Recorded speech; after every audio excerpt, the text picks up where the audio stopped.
And welcome back to another episode of Bangarangs and Daggers. As always, I'm your host out here in our nation's capital of Washington, D.C., Kevin Knight. It's been a bit since we've been back with you. We apologize for the delay. Quite a few things have happened since then, including, of course, the fact that Nebraska has signed its first ever five-star basketball recruit in its 2021 class, Bryce McGowens.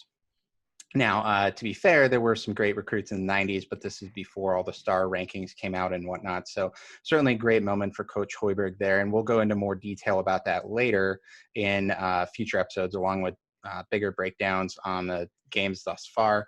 But we'll just mention it real quick in passing. Nebraska's class after early signing period ranks third in the Big Ten, 26th nationally, includes five-star Bryce McGowens, four-star Wilhelm Breidenbach, and three-star JUCO recruit.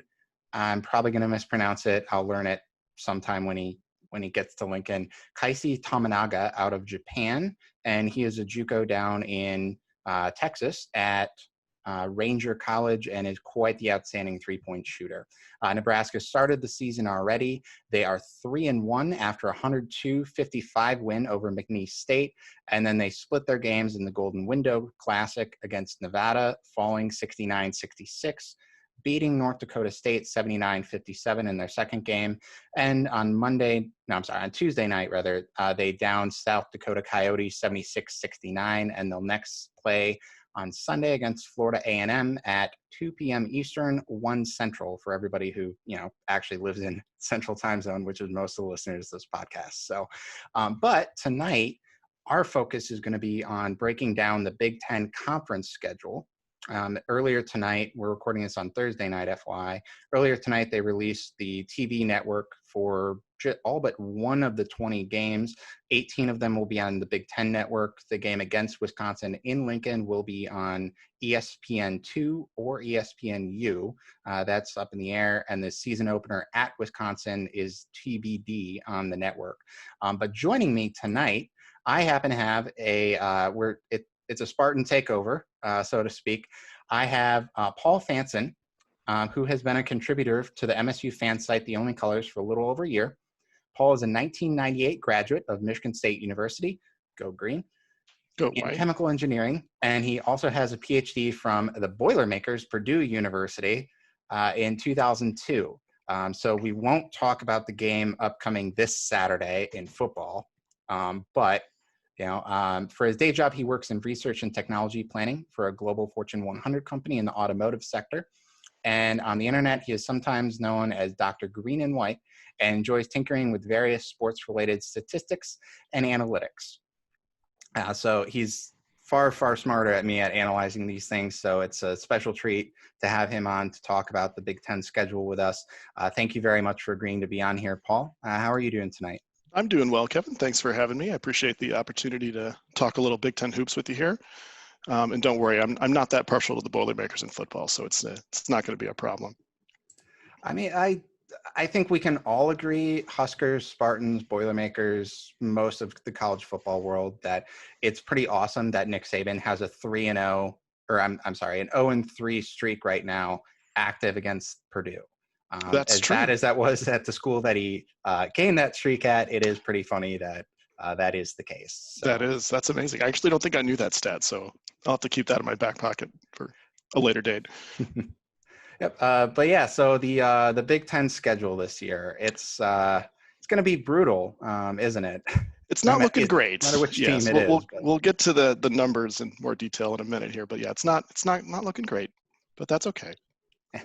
But yeah, so if you want to talk us about, you have your own method of looking at the schedule, use KenPom, I know, pretty heavily, but could you kind of talk to listeners a little bit about what all it is that you do to take a look at this? Sure. So I've been tinkering with some of these different methods, and I've been sort of refining them over the last 5 years or so. But yes, as you mentioned, I do lean pretty heavily on KenPom efficiency data. And so I guess for those that may not know about that, it's basically a tempo-free kind of points per possession type of metric. And there's both an offensive version and a defensive version. And if you subtract those, you get what's called an efficiency margin. And that essentially will give you, how many points the team would be expected to beat another team by if they were to play each other. And so from that, you can pretty easily extract what looks pretty close to a Vegas betting line. And that's actually quite useful because betting lines, there's a very long set of data on that, and it correlates very well to actually victory probabilities. And so what I like to do is I like to take those probabilities, and you can see those on KenPom's website as well if you subscribe to him, but I have kind of my own correlation that matches it almost exactly, and I just use that. But then once you have probabilities for, say, an entire set of games, for example, the entire Big Ten season, you can basically tweak or play with the numbers, and you can run some simulations and kind of get some idea of odds for various, kind of full season events. And so how that kind of works is the way I like to think about it is like a series of coin flips. And so, of course, if you were to flip a coin 10 times, you'd expect to get roughly 5 heads and 5 tails. And so another concept I'd like to use is that of expected value. And so I'll talk a little bit about expected wins. And so in the example I just mentioned, if you flip a coin 10 times, the expected number of heads is 5. It doesn't mean you're going to get 5 if you actually run that experiment, but on average, that's what you'd expect to get. So you can model all those things using fairly simple statistics, which I'm actually not a statistics expert. I just sort of pretend to be one on the internet sometimes, but you can use these kind of fairly simple concepts and string them together and get some pretty interesting results. So and of course, a basketball game is not like a coin flip experiment, although if you think about it, the effective field goal percentage is pretty close to 50%. So you actually can model a basketball game like a long series of coin flips, and it actually works surprisingly well, but that's another story for another day. So, but that's kind of the general methodology that I like to use. And so if we sort of start to dig into Nebraska's actual schedule and how some of the math works out, the first thing to note is I did all of my initial wave of analysis based on the preseason KenPom numbers, which they're not, I don't know how he actually derives those numbers, and so you sort of have to trust that they're more or less accurate. But in the preseason, Nebraska was ranked 117th in the Big Ten, which unfortunately that's 14th place in the Big Ten. And Kevin, can you remind us how many teams are in the Big Ten? Unfortunately, there are 14. That's correct. There are 14. So yes, so unfortunately, Nebraska is, according to KenPom, the weakest team in the Big Ten. So that's not great. And then the other problem is that the Big Ten is actually looking very strong top to bottom this year. And again, if you believe KenPom, 10 of the 14 teams are ranked in the top 30, and 6 of the teams are ranked in the top 20 in his preseason numbers. And that's of course going to change. Teams will either overperform or underperform, but that's sort of the data that we have to go with right now. So that's kind of the intro. And sort of the next thing that I wanted to look at was the overall kind of strength of schedule. And so I took a look at that in a fair amount of depth. And so if we start to look at that, just as a reminder, there are going to be 20 total games this year in Big Ten play. There was some question early in the season if they were going to play the full 20-game schedule as they have done over the last few years. But they did decide to do that. So 20 games are scheduled. That means you have 7 teams that you play twice, and you have an additional 3 home games and additional 3 road games. So this year, the Huskers will play Michigan, Indiana, and Rutgers at home, and they're going to have to go only on the road to Ohio State, Iowa, and Northwestern. So as we look at sort of the ranking of the teams, the good news for the Huskers is that they play Maryland and Minnesota and Penn State twice, and those are basically 3 of the 4 weakest teams predicted by KenPom. Those are 3 of the 4 teams that are ranked outside of the top 30. They also only draw the Buckeyes and the Hawkeyes once, so that's good. But the downside is that you only get Northwestern once, and Northwestern is basically ranked number 13. So that's a bit of a schedule disadvantage that you guys have. And unfortunately, they swept us last year. Oh, I didn't Our best know chances that. for wins, and after we started the losing streak, that is, and unfortunately they swept us in both games. So Well, the one NU can't really trash talk the other NU too much. Well, you should never be dissuaded from trash talking, in my opinion. Trash talking knows no boundaries of wins and losses. And sadly, you don't even get Northwestern in Lincoln this year. You get it in Evanston. So that does impact things a little bit. The other disadvantage for Nebraska, ironically, is that you don't get to play the worst team in the conference. And that actually does figure into it a little bit. And that's actually another interesting topic in itself. So as we think about kind of how to calculate strength of schedule, that's another topic that I've kind of thought about quite a bit. And I've seen a lot of different methods, and none of them seem terribly good, honestly, because they seem to be kind of an arbitrary number. And it's like, you know, this team is 10.7 and this team is 8.3. And it's like, well, what do those numbers actually mean? And so one of the things I tried to do this year was to try to quantify the strength of schedule. And I did that using the expected value method that I mentioned before, where basically I can estimate how many expected wins each team has, and that's fine. But in order to evaluate schedules, what I basically did is kind of run an experiment where you sort of on paper, you play every schedule, but you do it with what is effectively an average Power 5 team. So you sort of fix that team's strength, and then you calculate how many wins they would be expected to get using, you know, the schedule of Nebraska or Iowa or Michigan or Michigan State, whoever. And that gives you a chance to sort of compare the schedule strength on more of a, you know, consistent basis. And so when I went through that exercise, Nebraska actually winds up with the second hardest schedule of all Big Ten teams. And ironically, the most difficult schedule, sadly, goes to Northwestern, who just can't seem to get a break at all this year. And so that's also going to put you a little bit in a hole, unfortunately. So just to give you some numbers, if an average team were to play Nebraska's schedule, I would predict basically a shade over 10 wins, 10.09 is what it comes out to be. And just to give you a little bit of comparison, the easiest schedule in the Big Ten this year is actually Wisconsin, who also is predicted to be the strongest team. So I guess the rich get richer. And if you look at it, it's really not very fair at all, because Wisconsin's expected win of their schedule is actually a full game better than Nebraska's. So that's kind of the range that what you expect of how much the schedule can impact things. And if you look at it, Wisconsin actually plays the 4 weakest teams in the conference: Maryland, Penn State, Northwestern, and Nebraska. The Badgers play all of those teams twice. And in fact, they're the only Big Ten team that plays all 4 of those teams twice, which seems like kind of an unfair advantage for them. But there's a reason that they nicknamed the Big Ten scheduling computer Barry Alvarez, I think. That's just a rumor, but that's kind of where Nebraska's schedule fits. But as I say, there is a bit of a disadvantage to Nebraska not being able to play themselves. And so I have another mathematical trick where I try to sort of factor that out, but it actually doesn't help very much. If I do that, Nebraska's schedule goes from second hardest to third hardest. So it's still a pretty tough schedule no matter how you slice it. The only comfort I will give you guys is that Iowa's schedule is also very difficult. Their schedule is either 13th or 14th, if that makes the listeners feel any better. Poor Iowa. Yeah. Poor Hawkeyes. Maybe if they could learn to play defense, they'd actually have a shot at the title this time. Maybe. I was gonna rip on their defense too, and you beat me to it. But I'm glad we're on the same page there. Yeah, I do not pick Iowa to win the Big Ten this year, but for that exact reason. So that's the story on strength of schedule.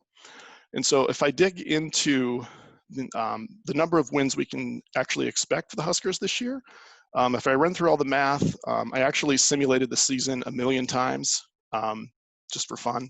My computer didn't have anything better to do on a Friday night, so just had to do that instead. And the number that I get is 3.45 is the expected number of wins. So that's out of 20. That's it's not great, but that's what it the is math more than tells last us. year. Oh, okay. So that's by 1.45. Oh, so hopefully it rounds up. It may. I realize mathematically it doesn't work that way to go from 0.45 to round up, but you know, I wasn't a math major, so I'm just going to go ahead and round up to 4. So yeah, well, 3 and 4. What are you going to do?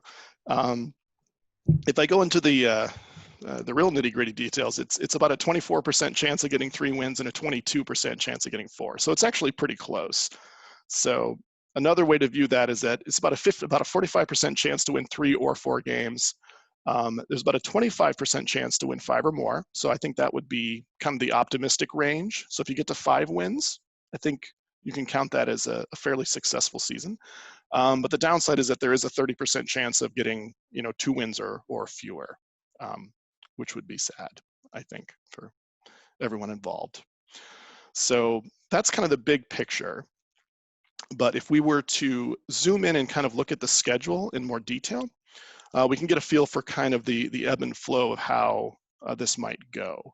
And so one thing that is should be known right off the bat is that if you look at KenPom or you look at other sources that might project the point spreads, actually Nebraska is not favored right now, or not expected to be favored in any of the 20 Big Ten games. So that's not great, but as I say, it's even if the coin was unfairly weighted to be come up heads 60% of the time, you'd still expect some tails in there, right? So that's kind of the way we can think about this.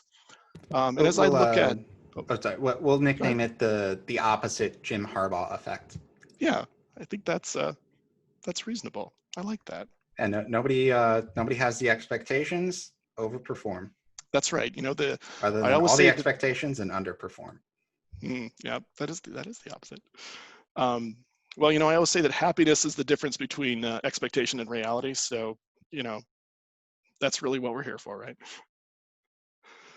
So if we kind of dig into the schedule in more detail, the way I look at it, as I was looking at this a little bit earlier today, is that I would break the season up into kind of 4 distinct sections of, anywhere between 4 and 6 games. And as I look at the schedule, starting with Wisconsin on the road, that is pretty much the worst. That's kind of the worst thing that can happen because, again, Wisconsin is in theory the best team in the conference. We'll see if that actually is true, but they're projected to be.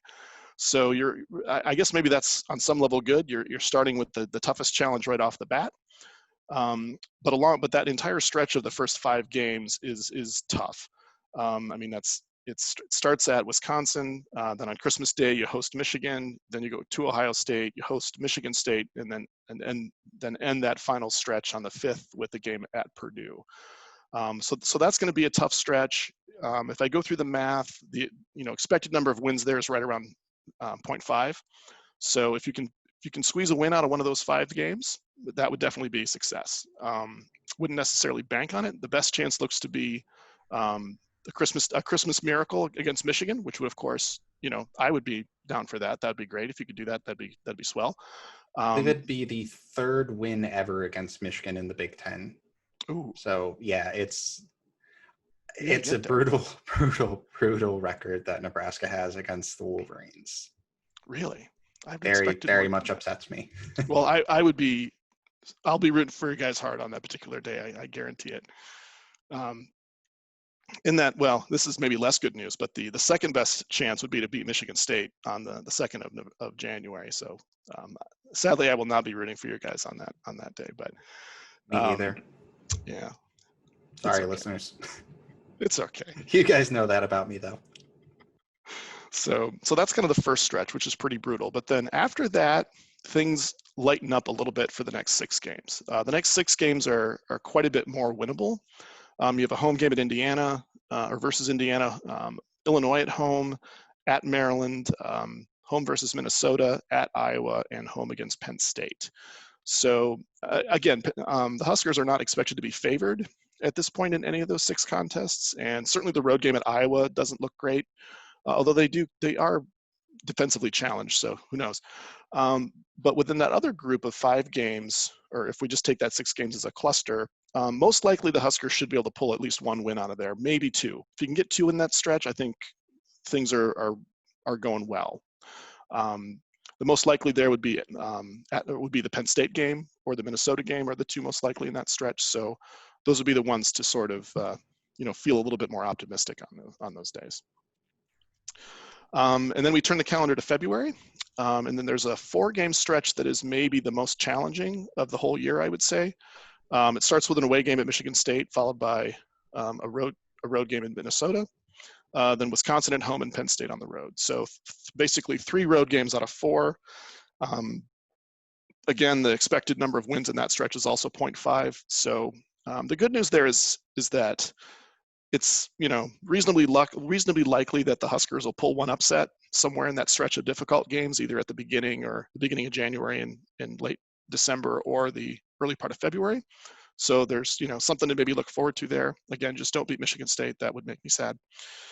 But that is kind of the last tough stretch. And then actually the home stretch coming in mid-February into the finale on March 7th. Those games are a little lighter. So you have Maryland at home, Purdue at home, at Illinois, Rutgers at home, and then Northwestern on the road. And again, all of those games, your win probabilities are 20 to 35%. So that's there's some winnable games in there. Hopefully, again, the expected number of wins there is about 1.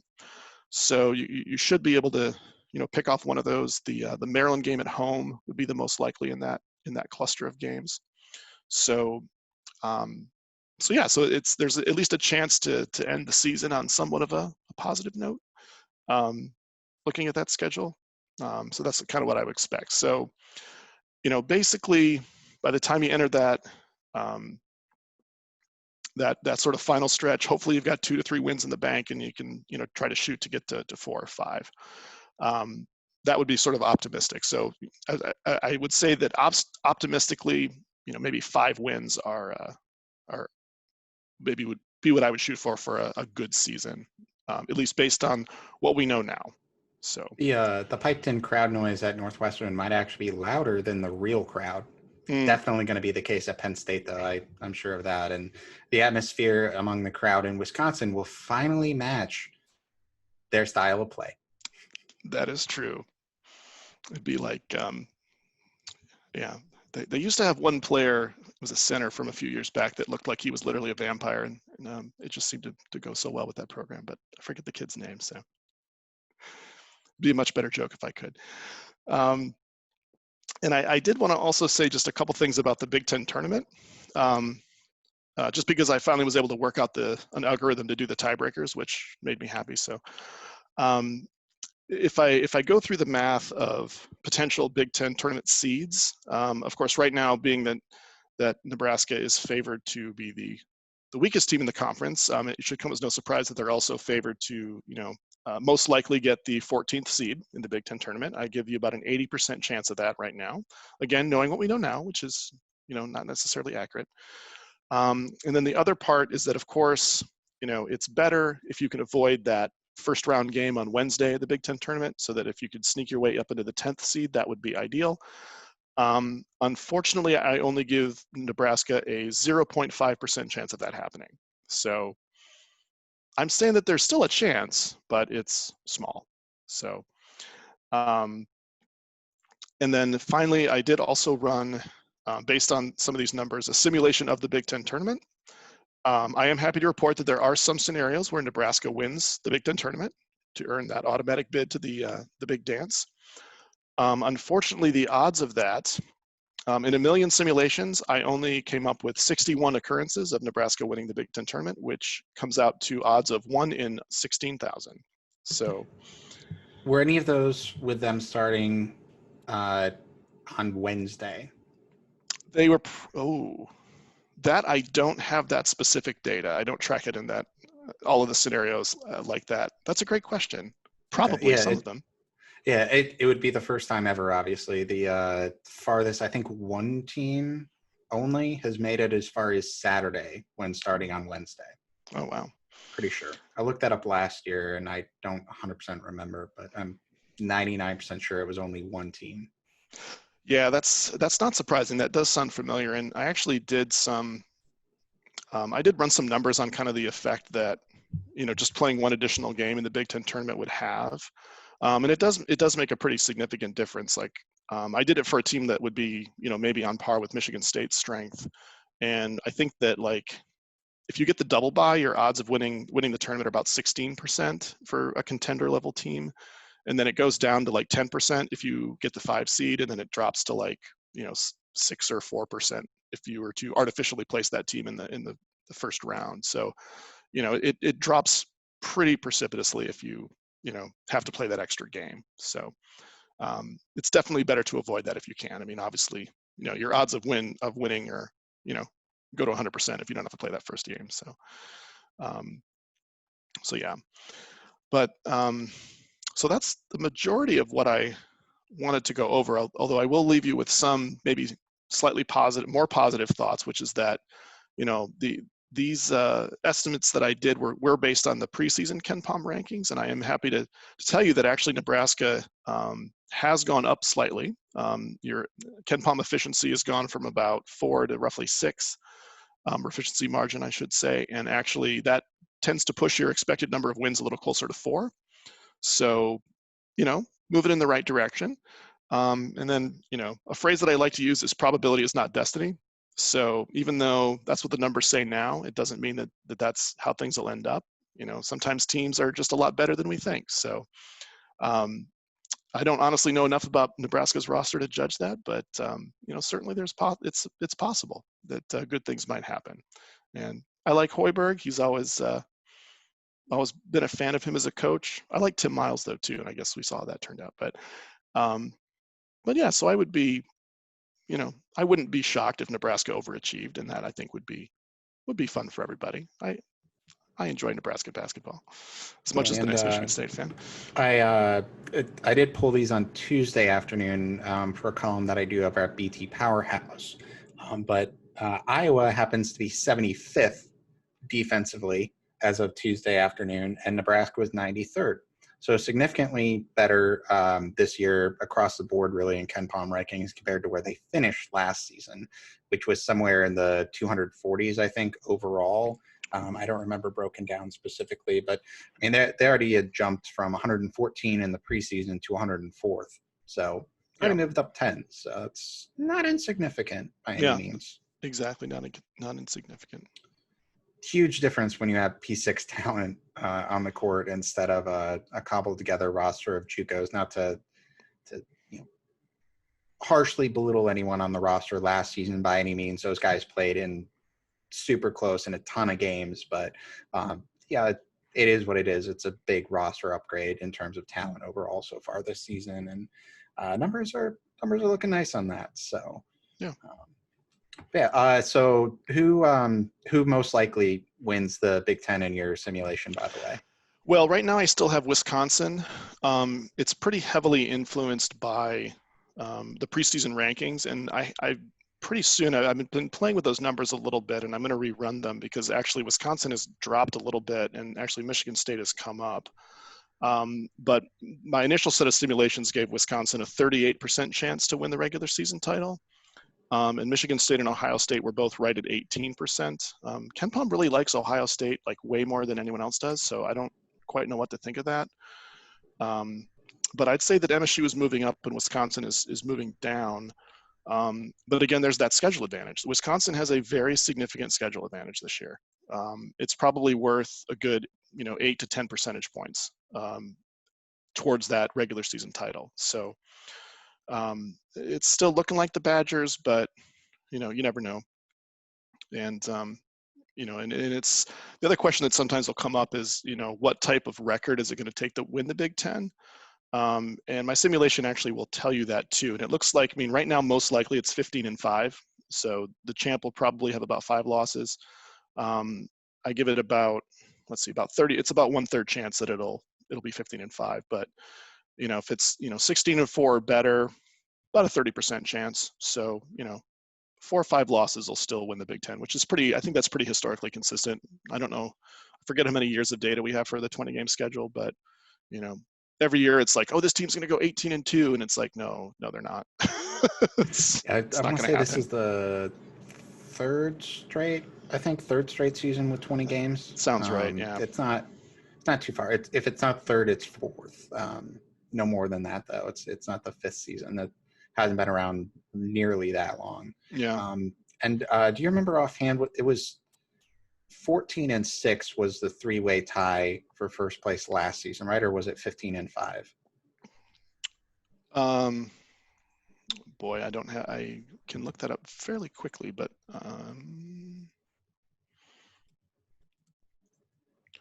just need to get to it.